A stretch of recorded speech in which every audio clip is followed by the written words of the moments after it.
Hi, I'm Lisa Barnett, and I am an Akashic Record consultant and healer, as well as the founder of Akashic Knowing School of Wisdom. I have been teaching students around the world for many, many years now how to access their own soul guidance in their personal Akashic record.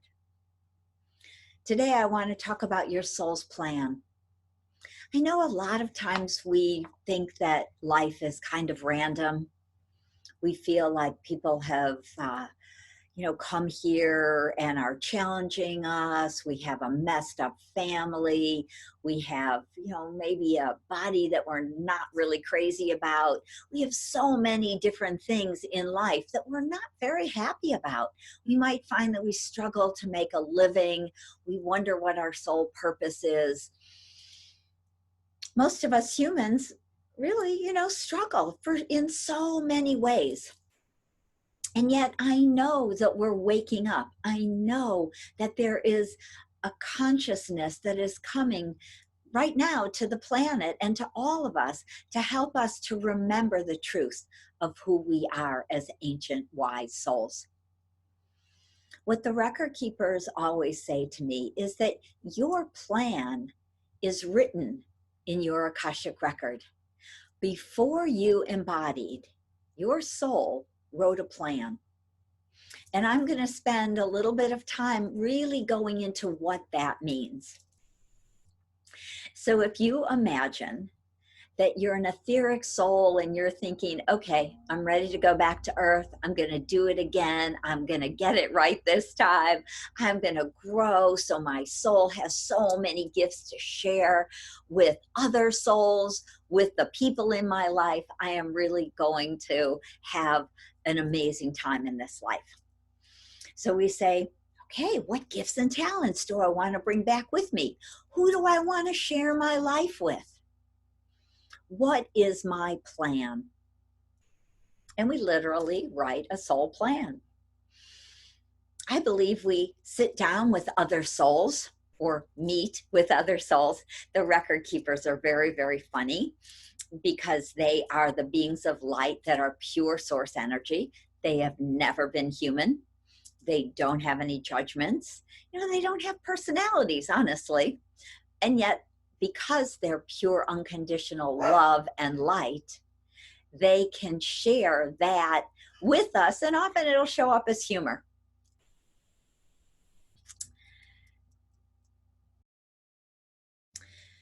So your soul makes a plan with other souls. We write contracts, soul contracts with these other souls. And we say things like, okay, I'm going back to earth and I want to have a family, right? I'd like to get married or have a significant partner. I think I'd like to have children this time. Who wants to volunteer? And literally you have souls who like stand up and say, okay, I do. I was married to you in another life, but that was a very short life.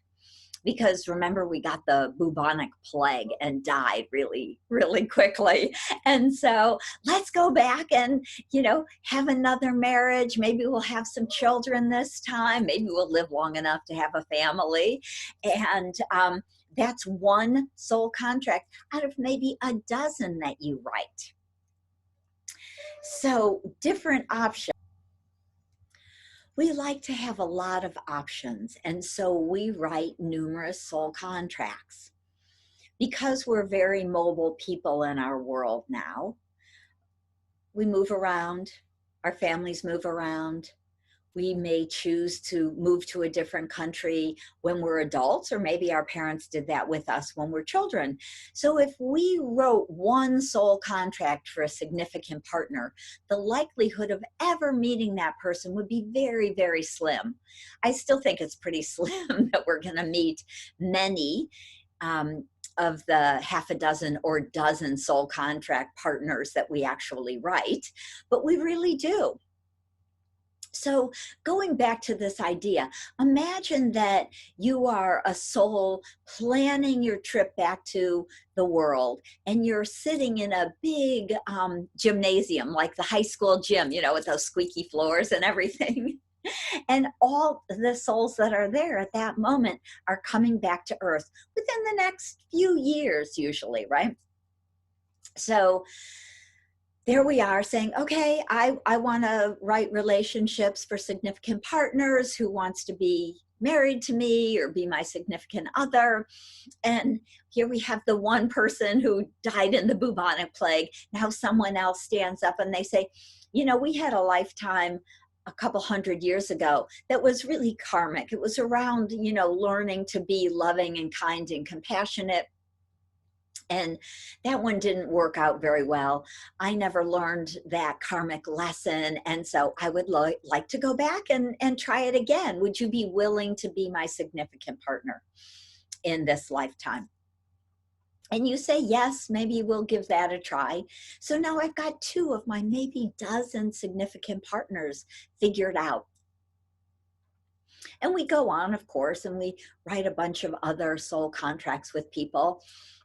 Some of them are karmic, some of them are about support. So many of the people that we contract with are support partners. The soul contract we write is to support them unconditionally, and vice versa. They're supposed to support us unconditionally. That means emotionally, physically, financially, all of the above. So it doesn't matter if you're both on a really spiritual path, the other person will understand. It's kind of like saying, I don't have to do exactly what you do, but I understand that brings you joy. And so I support you in that. Right? So that's a very beautiful, unconditional, loving support contract. So we have quite a few of these different types of contracts. And then here we are, we get born, we grow up, we have a relationship. Maybe the first relationship doesn't work out so well. Maybe that's somebody who's in high school or college, and maybe we realize that that person just pushes all my buttons, and vice versa, I push theirs. And so we just end the relationship. We think, okay, this is not a supporting kind of partnership that I would like in my life. And so we end the relationship. That may have been one of your soul contracts. And you figured out that being in a challenging relationship that might be filled with triggers or patterns that, you know, we don't love, or, you know, all of these kinds of things. Like, I don't want to live that way. I don't want to be in a marriage where I yell and fight and argue all the time. That's not who I am. That's not what I'm looking for. Now, there's certainly people out there who find that fun or exciting. Maybe that's part of the way they were raised. So our soul contracts can be very complicated. And we have free will. So let's throw a little free will on top of these soul contracts we've written. So just imagine you get married and your partner's a lovely person, but they have some issues. Maybe they had an abusive parent when they were a child, and so they're very closed down emotionally. And part of your soul contract with them was to help them open their heart, to heal their childhood, and to go forward. But what if that person is not open to that, is not available to do their own work? You can try, and you can go to counseling, you can be kind and loving, compassionate and supportive, but if they're not ready to open their heart and possibly re-experience some of the emotional pain that they had as a child, and they're not ready to do their own personal work, then that soul contract actually becomes null and void. They cannot go through, or they're not willing to go through the process of healing themselves from their childhood trauma so that they can go forward living a heart-centered, open-hearted, compassionate, and loving sort of life. So this may be true, and because of this, you decide that this relationship isn't going to work. You can't support someone who can't support you back, And so you get divorced and on you go. Now, if you looked at that soul contract in your Akashic records, you would see that you held up your end of the contract, but your partner wasn't able to hold up their end of the contract. And that would mean that your contract is done with them, and they will still, of course, need to go forward and learn their lesson, finish that karma, come to the place of soul growth, because that's really what karma is about. As a soul, you think, I'm going to Earth, to this kind of challenging environment, to learn and grow. There is nowhere else like it in all of the galaxies. And that's why we come here. Even though it can be challenging, it can be joyful and glorious. And this planet is spectacular. And, you know, the joy of holding a newborn baby, of falling in love, of watching a sunset or the moon rise. It's amazing. There is nothing like it. And a fabulous meal, just, you know, it can be so glorious here on Earth, as well as it can be cold and dark and, you know, inhospitable in its own way, right? So when we come to Earth and we write our soul's plan, it is filled with glorious moments, with supportive relationships, and with challenging ones. Most of us humans live somewhere around 6 or 7 or 800 lifetimes before we complete all the karmic patterns that we've gotten ourselves wrapped up in. And that literally is how it shows up. It's like we start out, you know, pretty simple, but before we know it, we're creating all of these challenges and all these karmic patterns. And it really looks like we kind of get ourselves stuck in a big metal cage or wire box, because we get programmed, we lose our temper, we storm off, we jump out of relationships, we don't complete and follow through to a place of love and compassion and understanding and forgiveness.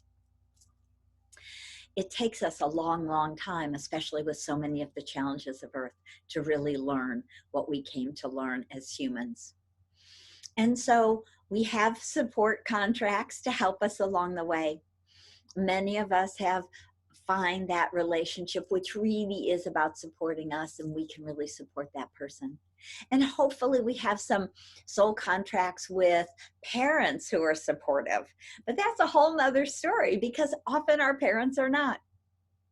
I do a lot of readings and work with clients, and often they come to me and they say, you know, I just always feel like I was born into a family of a bunch of aliens, or vice versa.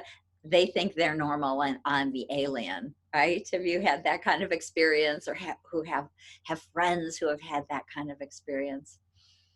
So many of us find that we were not born into our soul family.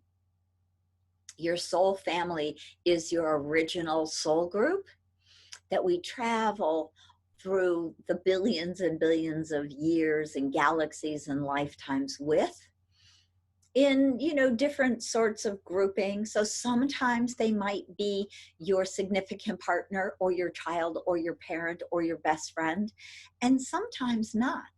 Sometimes we choose a lifetime where we're really more on our own, and that can have to do with your soul plan, wanting to stand on your own, empower yourself, remember the truth of who you are as a wise soul.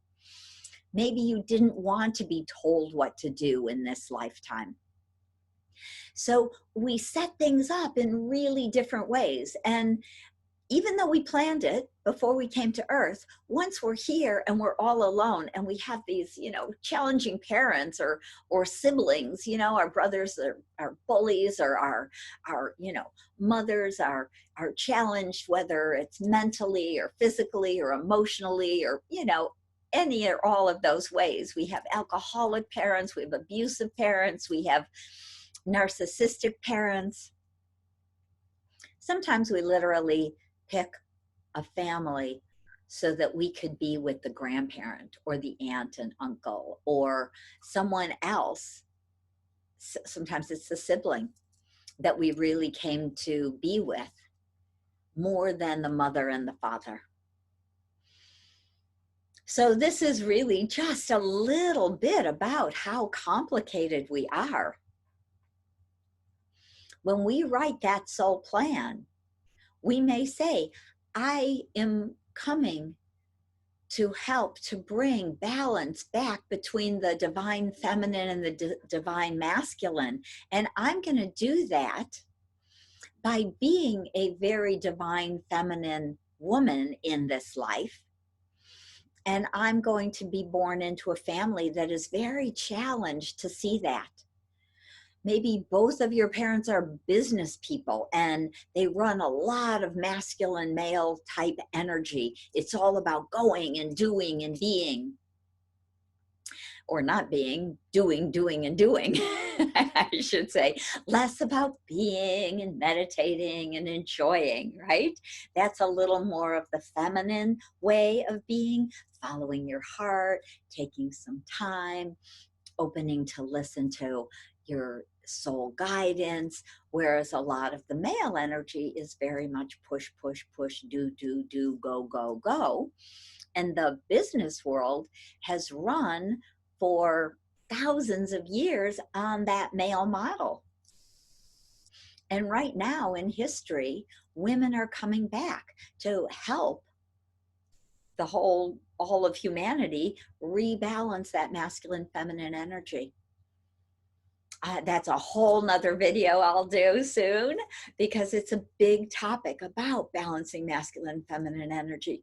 But really, back more specifically to the soul contracts, we may pick a family based on another soul contract we have, which can be that umbrella contract about balancing masculine feminine energy, about stepping more fully into the power and the truth of who we are as a soul. And so we're picking challenging relationships sometimes to wake us up, to remind us of the truth of who we are, to push us into being self-reliant, because that really is what we chose to do as a divine awake soul before we embodied. And then, of course, we embody and we forget. We're no longer awake. We're babies, right? And here we are, these little babies who have to go through the growing up and the challenges of that family, and trying to hold our boundaries, to stay on our path, whatever that might be. But of course, no one's talking about that to us. Or for most of us, no one's talking about that. It's not really until recently. I feel kind of blessed to have been alive way back when, in the 50s and 60s. I was living in California in the 60s as a child, and we had the summer of love, and the 70s were wild here in San Francisco, but it was really about love, love, love. And so my soul made a very interesting plan to be in those sorts of places to help me wake up. And it literally did just that. Not only was I awake at 3 when we were still living in Chicago, I remember really looking at my hands as a little toddler and thinking, oh, I'm trapped in a body again. And I said to my mother, I want to go home. And my mother said, but you are home, dear. And how do you explain as a 3-year-old that you can remember being an etheric soul, just communicating without all these words to the other souls that you're with? That's my first memory, is literally being that etheric soul, communing with 2 other souls, sharing ideas without having to speak. And I know it was literally learning to talk as a little 3-year-old, little toddlers, you know, as we're struggling to communicate whatever it was I was trying to tell mom. As I tried to get her to know what I was saying, I realized, like, this is so hard because I'm in a body, right? This is not what I remember being. I remember being this etheric soul with just the ability to know what the other souls were thinking, to share all of my thoughts, ideas, feelings, pictures with them, maybe with like a ball of energy. Here, this is what I'm thinking. And they would go, oh, I understand completely. Ah, those were the good old days. Obviously, I still miss that ability, though I try very, very hard to communicate. It's never quite the same as when we're on the etheric planes. So here we are with other souls, learning and growing as we work through the challenges, as we come to maybe consciously understand the soul contracts we wrote. And I think that one of the greatest gifts that we can receive from our own Akashic record is to understand those. I have many clients and students who come to me and say, is my soul contract with my partner over yet? We've been married for 30 years and we have nothing in common anymore. And we can literally go into our Akashic records and ask our record keepers, did they have a soul contract? Did this couple have a soul contract? Is it complete? What were the lessons they wanted to learn? Is there anything left for them to learn or to do before this relationship is complete? And so we can have that assurance, reassurance sometimes. Sometimes it's just the validation that we're really looking for that says, you've learned what you came to learn. You've been the support. You've had the support. You've given the support. And now it's time for you to go on your own ways because that lesson is learned, that contract is done. Or sometimes, as I was talking about a little bit earlier, one person has been doing the supporting, has been giving the love, has been the compassion, has been really doing their side of the contract, and the other person has not been able, ready, or willing to do their own work, to learn whatever it was that they came to learn. And so the contract is complete kind of by default, in a sense. It's like, you're done, off you go, and this person will have to write another contract and learn those lessons, finish that karma at some other time in history, but it isn't with you. So you are free to go your way. And I think that that's something that many people really worry about. They often feel a little bit stuck, like, can I go, or am I stuck waiting until this person dies or wakes up? Although now that they're 60 something, I don't really think they're going to wake up, but you never know. I've seen people wake up at 70 or 80. So never say never about waking up, I have to say. But it's not your place to have to wait for them as long as you've done as much work as you can do. Be the love, be the compassion, be the forgiveness, be the support. And after, many months or years of that, you would ask in your Akashic records, is this soul contract complete? Or what else is there to know or to do so that I can complete it and go on and do more work, right? Because we write many contracts.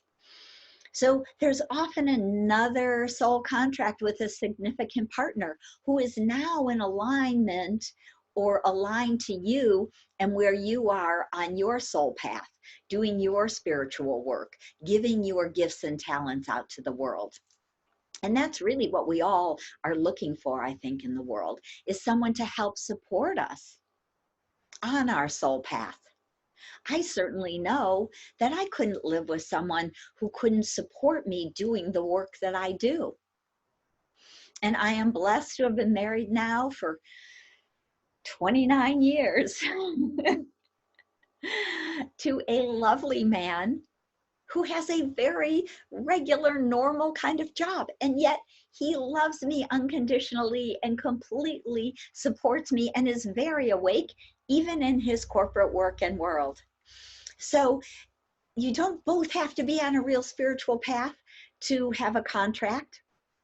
It's really about that soul contract around support. So if you are ever interested in having an Akashic record reading and healing session with me, please check it out on AkashicKnowing.com.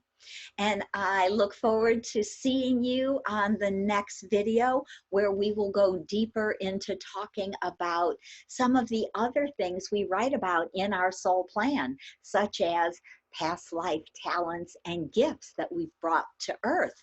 And this is what we often call our soul purpose. So I look forward to talking to you about soul purpose. See you soon. Bye for now.